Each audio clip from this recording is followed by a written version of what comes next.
I didn't see a lot of combat, but even still, it was hard to keep up morale. Every day was hot and muggy. We were in the middle of nowhere. No stores, no streets, no locals. That was the idea, I guess. Build an air defense base in an otherwise desolate location.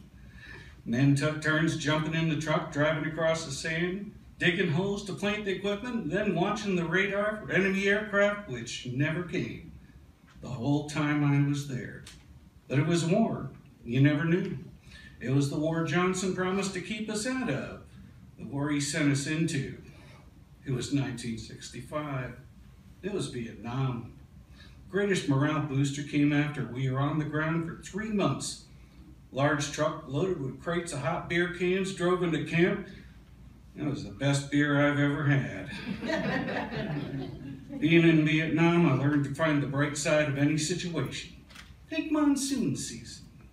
Aside from being wet and damp all the time, from boot to head, at least we got to shower daily. Rain came every afternoon for months. We dropped our clothes and grabbed our bars of soap, and at night we'd fold our damp uniforms and place them on our boots next to our beds. Wake up and put them back on. Still damp.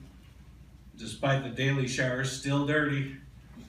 You couldn't escape the mud. When hot beer or daily rain are what keep you going, and you've been sweating and digging in and watching the radar for months and months, it's hard not only to keep up your men's morale, but to find your own.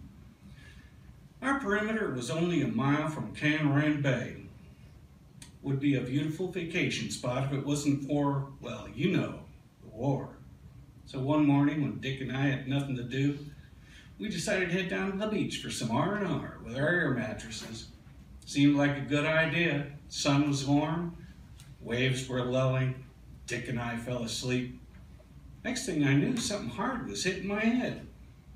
I opened my eyes to find myself underwater. I swam to the top and grappled for my drifting mattress, and when I squinted, really squinted, I could see the beach.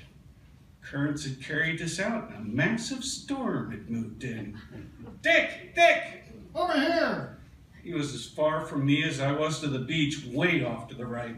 I called to him again. Dick! Dick! I need help! Help? Help me! Help you? I can't even help myself. I may have outranked Dick, but he was 6'4" and all muscle. He could have been the poster boy for the American Army. If he couldn't help me, I was in trouble. I figured my best bet was to lay flat, cling desperately to the air mattress, and try to ride the crashing waves to shore.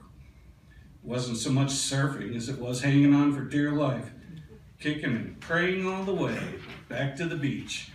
Dick followed my lead, and we made it to shore sooner than me. He had those long legs. We're not going to tell anyone about this, right? Not on your life. We headed back. Our air mattresses were rendered useless by now, and we waited for the afternoon monsoon to wash the salt water and the sand from our bodies, not telling anyone of our narrow escape. Probably the only two soldiers who were nearly lost to the war by sunbathing.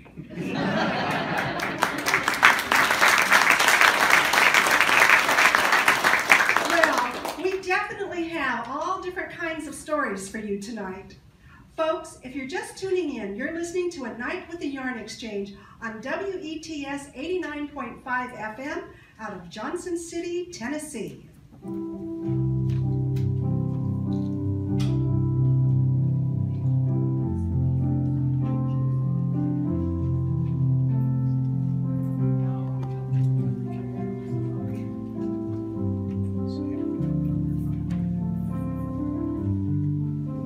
Share some of their favorite one-liners with you. But tonight we're doing something a little different.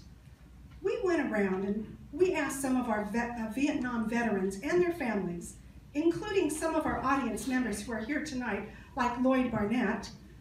We asked them what they remember the most about their time and their loved ones' time in Vietnam. And this is what they said. Vietnam, it wasn't much fun, to say the least. During monsoon season, it would rain for months and months. I didn't think the time, that 12 months, would ever be over. My friends, Oh, they meant everything to me. I worried about my friends like I did about myself. They were there to back me up, and I was there to help them. If you don't have friends in a combat zone, you don't have anything. When my husband came home, he brought the war with him. I tried to be understanding. I knew it wasn't me he was fighting with. I knew he was still fighting that war. But after a couple of years, I found it unfair that I was always fighting that war too. I tried counseling for the sake of our son, who was still pretty young. But some things get so broken, they can't be fixed. We divorced. We were better apart than together. He remained a part of our son's life, and I still loved him. But relationships are more than surviving the fights. And wars don't only affect the soldiers. That's just one of those segments of my life that I just put it in a closet and shut the door. If you don't think about it and don't have to deal with it, then fine.